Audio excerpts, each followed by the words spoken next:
Breaking news ఏపీలో విమానయాన రంగానికి కీలక మైలురాయిగా భోగాపురం అంతర్జాతీయ విమానాశ్రయం రూపుదిద్దుకుంది. భోగాపురం విమానాశ్రయంలో మొదటి ట్రయల్ రన్ విజయవంతంగా పూర్తవడంతో ఉత్తరాంధ్ర ప్రజలు దశాబ్దాల కల నెరవేరింది. భోగాపురం గ్రీన్ఫీల్డ్ అంతర్జాతీయ విమానాశ్రయం గగనతలంపై తొలిసారి విమానం సక్సెస్ఫుల్ గా ల్యాండ్ అయింది. కేంద్ర విమానయాన శాఖ మంత్రి రామ్మోహన్ నాయుడు స్వయంగా విమానంలో ప్రయాణించి భోగాపురం గడ్డపై ల్యాండ్ అయ్యారు. రామ్మోహన్ నాయుడుతో పాటు Vizianagaram MP Karishetti Appalanaidu, ATC chairman ఈ ట్రయల్ రన్ లో పాల్గొన్నారు. ఢిల్లీ నుంచి వచ్చిన ఎయిర్ ఇండియా విమానం భోగాపురంలో విజయవంతంగా ల్యాండ్ అయింది.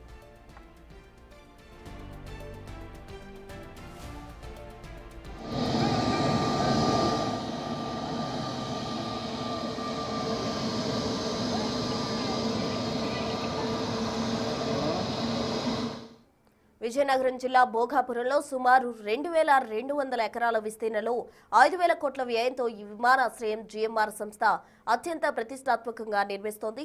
ఇప్పటికే ఎయిర్పోర్ట్ పనులు 92% పూర్తి కాగా 3.8 కిలోమీటర్ల పొడవైన రన్వే నిర్మాణం 100% పూర్తయింది. ఇవాల్టి 10th రన్తో భారీ విమానాలు సైతం ల్యాండ్ అవ్వొచ్చని నిరూపించింది.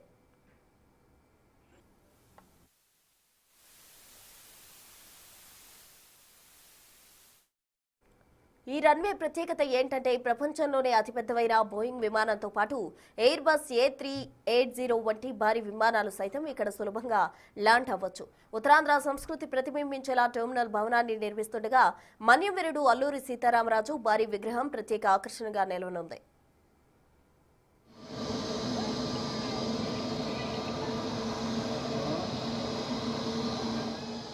జూన్ నాటికి భోగాపురం విమానాశ్రయం పూర్తి స్థాయిలో అందుబాటులోకి తీసుకురావాలని ప్రభుత్వం లక్ష్యంగా పెట్టుకుంది. తొలి ఏడాదిలోనే దాదాపు 60 లక్షల మంది ప్రయాణికులు ఇక్కడి నుంచి ప్రయాణం చేసే అవకాశం ఉందని అధికారులు అంచనా వేస్తున్నారు. అంతేకాదు ఎయిర్పోర్ట్ సమీపంలోనే ఏవియేషన్ ఎడ్యుకేషన్ సిటీని ఏర్పాటు చేసి పైలట్లు, టెక్నీషియన్లకు శిక్షణ ఇచ్చేలా ప్రణాళికలు సిద్ధం చేశారు.